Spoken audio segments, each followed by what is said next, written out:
Woohoo!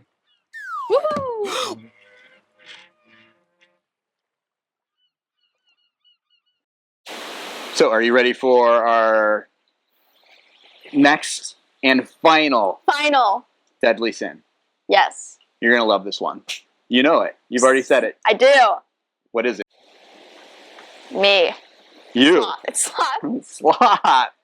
That's interesting. You pointed to yourself and said it's me. It is. It is me. Yeah, well, you? Me. You slothful? Well, talk to me about that. That shocks me a little bit, Faye, that you would think of yourself as slothful. Why don't you describe that a little bit for me? Okay. Well, sloth is the sin. Well, like, you might see it as, like, being like, oh, like, sleeping, like, being tired all the time, but that it's not it. Yeah, it is sort of, like, being tired, but it's also just, like, being unproductive. Being, lazy. Not doing anything. Kind of just slothing around and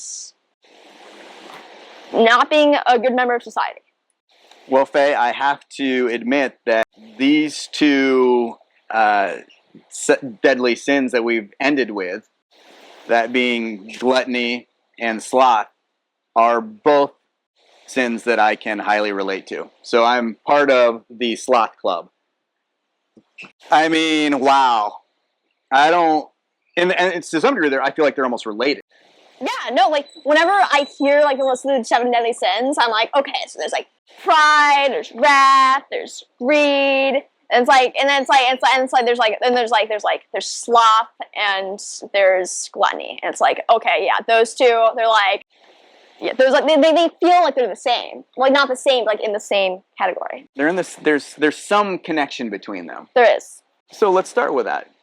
Can you unpack the connection between gluttony and sloth? I think the connection between them is that they're both, like, personal things. And, like maybe back in the old times, gluttony was actually not a personal thing. But in the modern context, sloth and gluttony are both involve kind of getting into yourself and realizing, like, hey, this is not good for me or anyone else. Yeah, I think that the personal psychological aspect of both of them is certainly something that ties them together. Let me throw this out to you. I almost feel that sloth is a particular instantiation of gluttony. It's being gluttonous about doing nothing. Do you kind of understand what I'm saying? Yeah, I get it. I get it. And I feel like that it kind of describes my relationship with what I'll use a more modern term, laziness. Laziness. Like, I just, like, there's so many times I'm just like, I just don't want to do it. Yeah. I just don't feel like doing it, and I feel like doing nothing, and I'm going to do nothing. And by doing nothing, I don't mean like sitting in a corner literally doing nothing. No, typically that means boring. Turning to an addiction. Turning to an addiction, for sure. Right? For sure. So a way to almost enable sloth to happen, because it's really hard to sit around and do absolutely nothing. No, that would be... But addictions and things that we're gluttonous about can certainly provide ample distraction from doing something of value. Yeah, and when you bring up addiction here, it's like that brings up another point of sloth. It's like, it's not just like sitting around and being like, haha, like, I don't want to do productive things, so I'm not going to do productive things. I'm just going to spend all day on my phone and on my computer, and I'm going to be so happy about it. And I'm going to feel super great at the end of the day. That is not sloth at all. No. You're going to be like, okay, start of the day, I want to do all these things, and then you're going to be like, and then you're going to like start doing something that's not one of the things, something you're addicted to. And then you're like going to keep trying to pull away, but keep getting brought back, and you're going to keep trying. And at the end of the day, you're going to have done absolutely nothing, and you're going to feel super sad and cry about it. Yes, Faye. I believe that we have both experienced many of those days, and I suspect that you have many years of that battle ahead of you. So, what do you think the corresponding virtue is? Productivity. Well, to some degree, yeah. I think that productivity would be a good way to put it. the classical word they use is diligence, Yeah. right? So describe that. Since I feel like diligence is a great word. It's got some particular connotations. Can you describe for me what you think diligence is? Yeah. I like diligence instead of productivity, definitely. It's sort of like being able to be like focused on like a task, and being able to like know like the tasks that you should start, and being able to like start the task and like work hard on the task and like put your all into that task and like finish it like once it's done. You keep using the term being able to, but I feel like there's a part of diligence that is overcoming through willpower. Yeah. Do you know what I mean? Mm-hmm. In other words, diligence isn't the absence of feeling drawn towards the thing that you don't want to do and you can waste time with. It's feeling that and still doing the thing that you know you really want to do. Yeah. So I just described diligence as still feeling the desire to be lazy, Yeah. but overcoming that through some sort of willpower. Mm-hmm. That sounds like I'm literally having a conflict with myself. Yeah. Right? Like I'm fighting with myself. Can you describe that? It's like you are aware. You're completely aware within yourself that you should be doing this thing, that you want to be doing this thing, that you need to be doing this thing. It's like your brain, like you're like everything about you is like, yes, I want to be doing this thing, but it's almost like there's like this disconnect between like your brain and like your body. Your description of that originally was very medieval. Because the way you described it was, I feel like my mind is battling with my body. Yeah. And that is a classical bifurcation of the human between spirit and body. You may have heard the expression, the spirit is willing, but the flesh is weak. Yeah. Right? Mm-hmm. I'm going to challenge that a little bit from a modern conception of what we are as humans. What I really believe is happening in us as human beings is we have one part of our brain battling with another part of our brain. And then we have a third part of our brain that is trying to adjudicate between those two things. Yeah. Does that make sense? That does make sense. This is an evolutionary thing. Our brains were not fully formed at one point to be, the perfect human beings. No. Our brains have evolved through millions of years. And we have very ancient parts of our brains, and we have very modern parts of our brains. Yeah. And the ancient parts of our brains are very bodily oriented. They're about eating and sex and, physical urges. Yeah. And finding a way to satisfy those things. Right? So you can see how that part of our humanness, or that part of our ancient brain, relates to gluttony and sloth. Yeah. Right? It's about just doing the easiest thing, that thing that you see right in front of you, that immediate thing. Uh-huh. But as our brains evolved and grew bigger and gained new and later functions, we gained the ability to think about the future. Yeah. And to see consequences from our actions. Mm-hmm. Yeah. And that part of our brain then began to have to battle with the thing that wanted that thing right in front of us and say, rationally, you don't want to eat all your food right now because then you won't have any food next week. Yeah. Right? Yeah. And so literally you have an animalistic, instinct-driven part of your brain battling with a rational, thought-driven part of your brain. Yeah. Once I watched this video, like this TED Talk about procrastination, and it described itself as having like this like person in your brain, like this like decision maker, and then having like this little like monkey in your brain. And it was like the monkey always wants you to like do like this like the fun, like the easy stuff right now. But the human like part of your brain like wants to like actually like plan ahead and like look to the future and stuff. And it like said this thing, and it was like this like really like resonated with me or whatever. And it was like if you're like a monkey in like the animal kingdom, if you spend all day just eating and sleeping and having fun, then you are like the top of the monkeys. But we aren't monkeys. It's true. And, so we have this battle that goes on between us, between what we want and what we just feel the urges for, and a later developed part of our brain that is trying to calculate consequences of our actions. Yeah. And those two things are in conflict.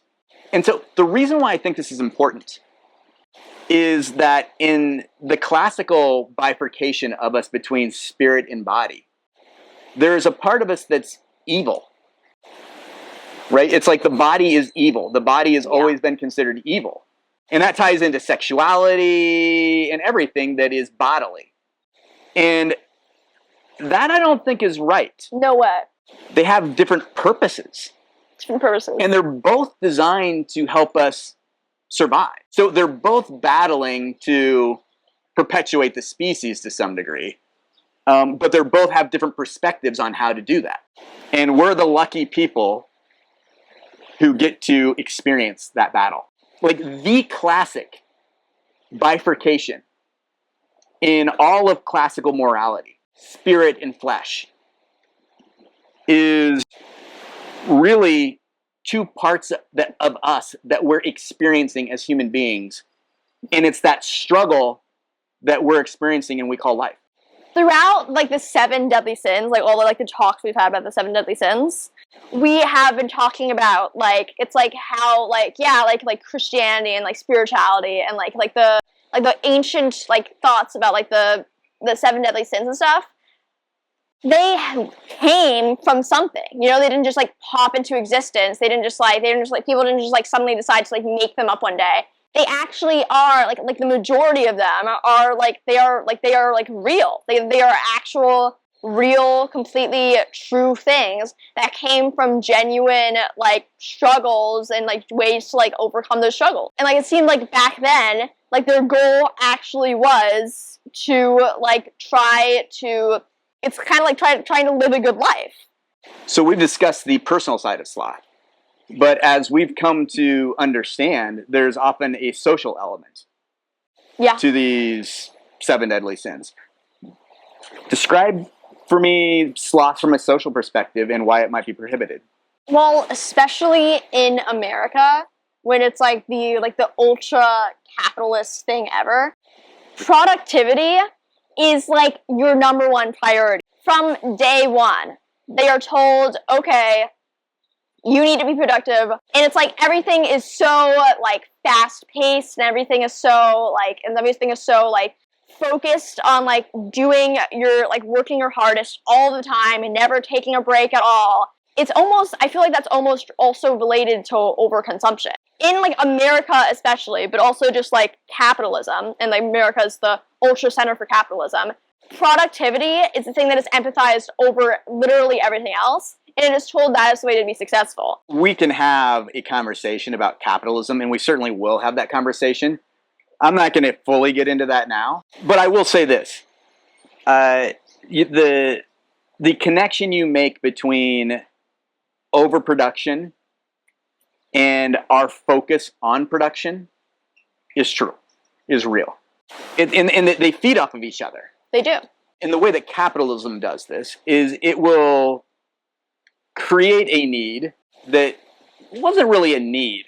Maybe it was a want. And it maybe further back in time was something you couldn't even conceive as something wanting because it was so amazing. And then we create a media, sort of usually advertising, to make you really want that thing even more or make it seem normal or established or necessary. Yeah. And then we all work really hard to create that thing in that society that has all of that stuff. That view that you're expressing, and that I do agree with on some level, is one that is extremely popular on the internet right now. And all of your anti-work movements. Uh-huh. And as I said, I'm super sympathetic to it, and we'll discuss it more later. But I want you I want to bring up another aspect of this. One of the paradoxes that is talked about in terms of our overworking is that our productivity has increased so much over the last 100 years that For people to produce the lifestyle that we had 100 years ago, they would only have to work a few hours a day. But we've upped the level of lifestyle we want in order to keep working that hard. And so people are always like, well, why is that the case? Why is that happening? And then they'll blame capitalism as just creating artificial wants. But I want to throw something else out there. There is absolutely something internal that drives us as well and is driving this. It's not just capitalism's fault, because quite honestly, this happens outside of capitalism as well. Yes. And it's the fact that we're happy when we're working. Yeah. We're happy when we're creating value. It's something that we need. Yes. And so the reason why we keep working 40 hours a week, even though we don't need to, is because it's important for us as human beings psychologically to feel like we are accomplishing something with our days. I completely agree with you. And it's definitely important to it's definitely important, it's like there's like this little need inside humankind to like be productive, and if we did nothing all the time or did easy stuff all the time, or if we just like consumed and never produced, we would feel super unfulfilled in our lives. But I think that your whole people would only need to work a few hours a day in order to afford the bare minimum for like living at the very least. I don't think that's true.